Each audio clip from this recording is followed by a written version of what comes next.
techniques that allow you then to begin to account for the fact that a place might be described as beautiful more than one time. Some places are associated with the concept beautiful more often than others. And this blob image that you see here is taking that into account. It's an approach called density smoothing, with the idea being that the more frequent reference is, the darker the coloration in the region around it. So, the darker the coloration, the more frequent the collocation of the term in place names in that area. Alongside that, we use more sophisticated kinds of spatial scanning to begin to assess the significance of those relationships. So a place name might be frequently associated with one of our search terms, beautiful, picturesque, majestic, sublime, many times, but that might be biased by the fact that that place name happens to appear frequently in the corpus. So a place name like Keswick, which is in the north center of the map, is a significant location in this corpus because it's a central market town through which many roads run. It's located near some very famous lakes, a very famous mountain called Skiddaw. It's mentioned over 1,000 times in the corpus. It's also a word that frequently collocates with, is frequently associated with all four of our search terms. So you have to ask yourself, is Keswick as a term frequently associated with these terms simply because it happens to appear so often overall? And spatial scanning, using algorithms such as the one here cited from Martin Calderworth, his spatial scan statistic, allow one to begin to take that into account, to locate places that seem overrepresented or underrepresented. So there's a use of methods from corpus analysis in this process, corpus linguistics, and the use of methods from spatial analysis, geographical analysis. And I think this is another characteristic of much spatial humanities research, that it's multimodal. People often speak about interdisciplinarity, and what people mean by that isn't always clear to me, but I think one thing that I think about is I think about working across different disciplines, using methodologies to change the way they work. So we have a fusion of methods from the field of corpus linguistics, as much as from advanced spatial analysis and geographic information science. And I think that's another characteristic of spatial humanities as a mode of practice, that it is multimodal. It doesn't necessarily need to be computational or digital, but it's multimodal. Now, we have 15 minutes, so I think I'd like to spend the time we have before we break up and have a little, maybe a refresh and then some question and answer and general discussion. Just take me through the results then that we found for these four words and how I began to interpret their significance. So this is the depiction of what was produced by looking for the places that are associated with the concept beautiful in our corpus. And there is distribution around the entire region, but there's also some very clear sites of intensity. There are these three settlements, Windermere, Ambleside, and Grasmere, down sort of in the central east of the mountain.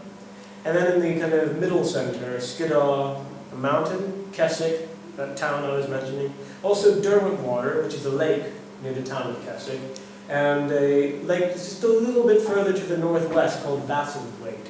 These are all sites that are frequently associated with beauty. Now what's interesting about this is to compare it with what you see, and you might not be able to see so clearly from the back, on the spatial scan statistic map. What it shows us, to be very brief about it, is that locations of high elevation, like Skiddaw, seem to fall away. They're not necessarily as strongly associated with beautiful as they might initially seem to be. But the relationship between them in the search term has been significantly influenced by the fact that these are place names that are mentioned frequently. There's something to be said about the fact that when we look at the scan statistic output, we begin to see that beautiful is strongly associated with sites at low elevation, valleys usually, places that are enclosed in some way. This seems to reinforce ideas about beauty that are resonant with, generally agree with, the way the concept is defined in the works of theorists like Burke. So there does seem to be some kind of, if not correlation, at least complementarity between the two. Now that's interesting when we move to consider the output for picturesque, which is actually very similar. The map for picturesque in front of us now, and that's beautiful. Now, the images themselves are at a slightly different scale, but I think what you begin to see is that the places that are associated most strongly with the concept beautiful are also very strongly associated with the concept picturesque. There are some minor differences here, but the prevailing tendency is that these places that are at low elevation, relatively small, enclosed in some way, are very strongly associated with the concept beautiful. I'd be happy to say more about these maps in particular, but just to give you a sense of the kind of interpretation one can begin to draw on that basis. Remember I mentioned this issue that picturesque can mean, in the 18th, 19th century, potentially multiple things. On the one hand, you have someone like Gilpin saying that picturesqueness is a quality of beauty that is most complementary to pictorial representation. It's that beauty which is most suited to depiction in a picture. That's what's picturesque about it. And on the other hand, we have figures like Udell Price and Richard Payne Knight who are saying, well, that's not adequate as a way of understanding how picturesque should be defined. It really is more about irregular forms. It's about something that is neither beautiful, neither sublime, but somehow a combination of the two. We can happy to go further into these kinds of aesthetic distinctions later on, but what this begins to show us is that there's a correlation between the way beautiful is used and the way picturesque is used. And we read a little bit more closely into the works themselves, we begin to find that there is a currency for the phrase beautiful and picturesque, or picturesque and beautiful. So these words are actually being used in tandem with each other, and they're also being used in very similar ways with one another. What this then suggests is that the concept of picturesqueness advocated by Gilpin, associating with a type of beauty, seems to be a prevailing influence, or at least is complemented by the works in this corpus. They use the word picturesque in ways that seem to agree with Gilpin's ideas about picturesque as an aesthetic concept. So it's intriguing. It's intriguing. So beauty and picturesque have a strong sense of correlation between them, and that sets them apart from our next term, sublime. Beauty and picturesque on the one hand, sublime on the other. Now, what the map shows us here is that whereas beautiful and picturesque were very much so spread around the region, the results for sublime are slightly more tightly clustered in a few key locations. We have these 5 lakes. We also have this clustering between these 2 valleys in the west, Ennerdale and Wasdale. And that's correlated with the results of the spatial scan statistic, which also shows a kind of site of intensity, more specifically around Ennerdale and Wasdale. So not only the density map, but also the spatial scan statistic show us complementary, that there's some kind of intense use of the term sublime in this region, in descriptions of this region. Now, if you know the geography of England, then this might set off a series of associations in your mind, because these valleys, Ennerdale and Wasdale, are flanked by 7 of the 10 highest mountains in the country, including the mountain of Scafell, which is the highest mountain in England. It looks very small by comparison to the Pyrenees or the Alps, but it's what the English have. So there seems to be an association with sublime in this context, a strong association with sublime and sites at high elevation. Which begins to make sense, because not only sites at high elevation, but also the sense that we have 7 very, very high mountains in close proximity to one another. You find picturesque used in expressions like, sublime being used in expressions like a sublime confusion of peaks, a sublime confusion of summits. And that takes us back to an illustration for this point by William Heaton Cooper, 20th century artist in the region. But it takes us back to this association that we find in Burke and elsewhere between sublime and that which overawes or exceeds comprehension. This idea of a sublime confusion of mountains in this region has an agreement with the use of the word to describe that which is too massive to comprehend. So there seems to be here a correlation between Burke's concept of the sublime and the way that the word sublime is used in these more popular, more ephemeral works of travel writing and topographical literature, guidebooks, travelogues. So whereas picturesque and beautiful seem more strongly associated with sites of low elevation, places of containment, places which are framed in some way, can be viewed more discreetly. The sublime stands apart and is associated with places of high elevation, but also places that can't so neatly be framed. They are a site of confusion, where you can't distinguish one thing so neatly from the other. So not only height, but also things that are compressed. Majestic, our final word, also shows some characteristically different results. And I think it's a really intriguing word in this context because it's, whereas beautiful, sublime, and picturesque are often discussed in accounts of the 18th century interest in landscape, majestic isn't a word that is as often discussed, but I think is a really intriguing word. Now the results for the process of mapping the collocations, the place names that collocate with picturesque, reveal two sites in strong intensity. One around a river called the River Duddon in the southwest of the region, and then one in the centre and to the north around that mountain, Skiddaw. And the one around Skiddaw is especially strong. If we look more closely at the works in which these locations are associated with the concept majestic, the River Duddon example is actually really intriguing.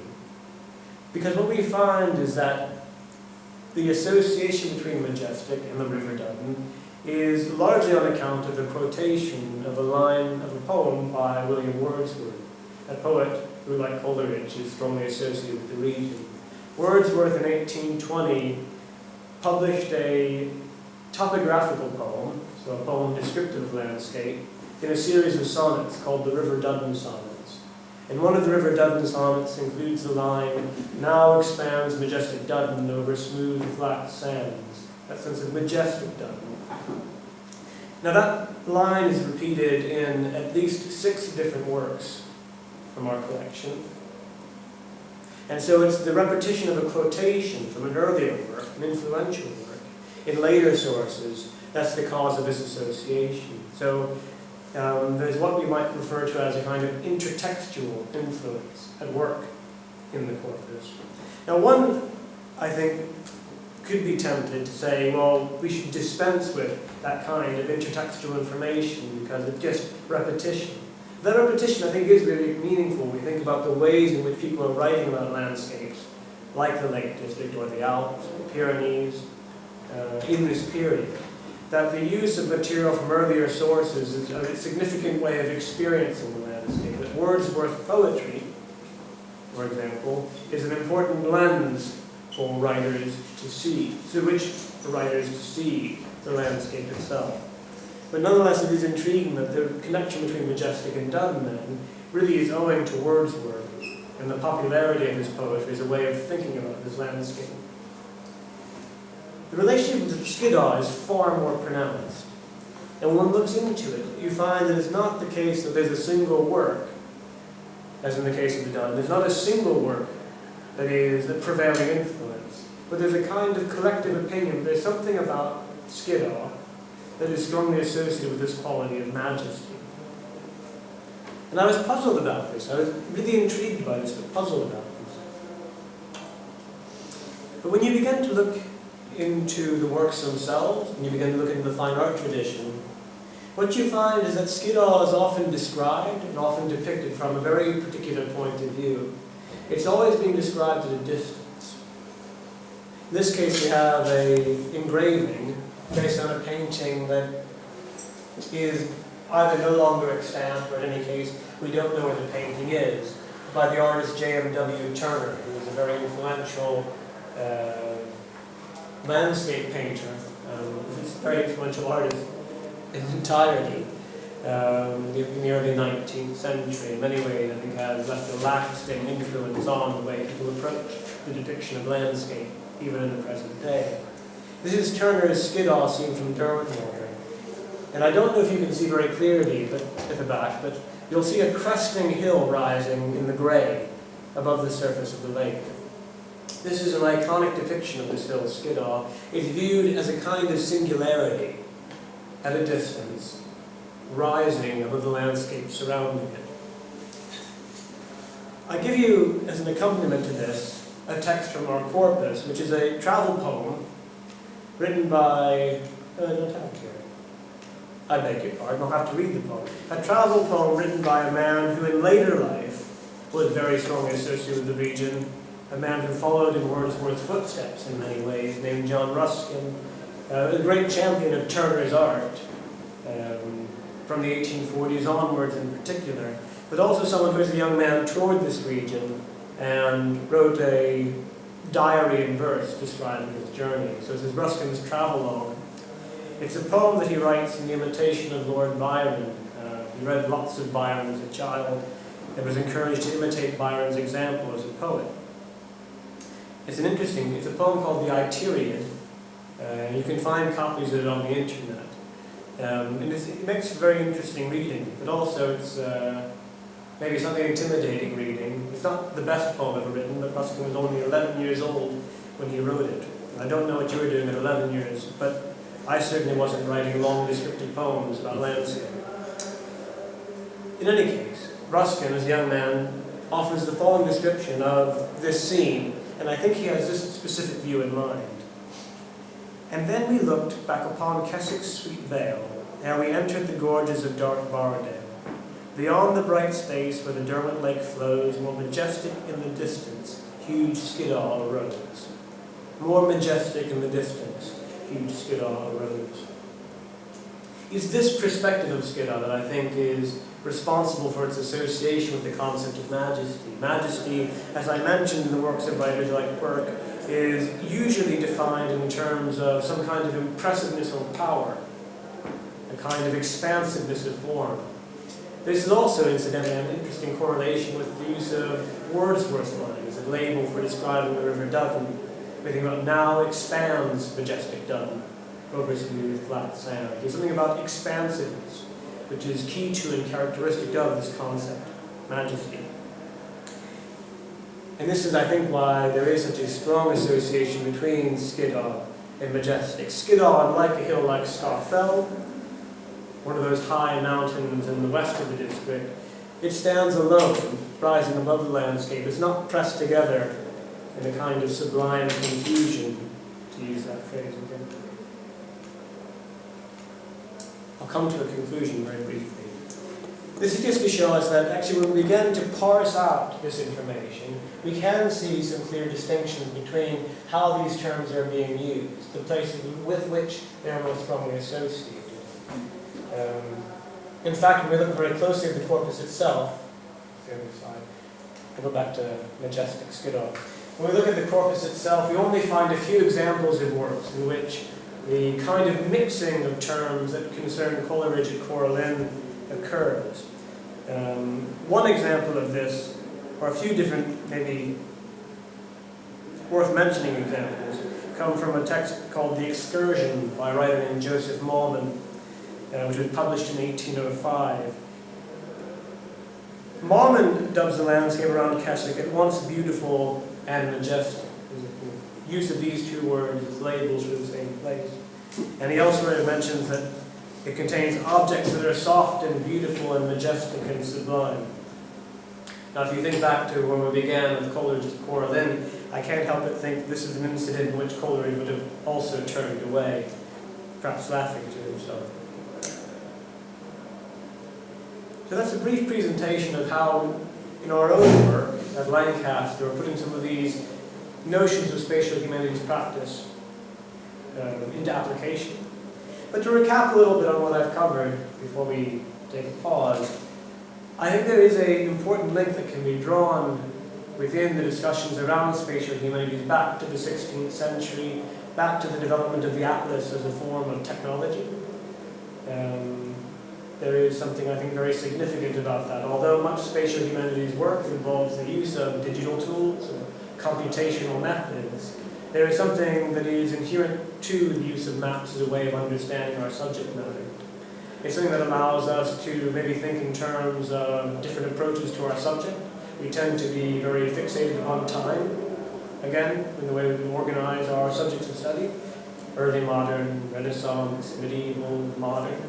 The spatial approach allows us to begin to think about how geography, setting, is also relevant to the way that we might organize our subjects. There is, beyond that, the use of multiple different kinds of methods that's usually characteristic of spatial humanities ways of working. So people who use geographical technologies or technologies from other disciplines, corpus linguistics, for example. So I think ultimately, when one speaks of spatial humanities, one isn't speaking of one single thing, but effectively a set of practices, a way of approaching one's subject matter. It's less something that can be defined as an entity, more that one can define it as an approach, a way of practicing something. So it is something that one can bring into a variety of different research contexts. But in doing so, one is involved in the spatial humanities through practice. Anything defined by practice is also very flexible, based on process, and then given to change, adaptation, and evolution. So, in speaking about spatial humanities, we don't speak about any one thing, we have just a set of tendencies. And some of those tendencies are what I've tried to share with you in this presentation from our current research. But I'll conclude there for now. Just thank you so much for listening, for your time today. Thank you for having me here at your seminar. But should we take a little break now and then come back? Unless there are questions, maybe if anyone has a burning question, very happy to take them. But we then afterwards can have a little break. What do you refer to that? Shall we have a break now, or shall we go on with the discussion? Well, I'm happy to take a question if you... Okay, let's... I think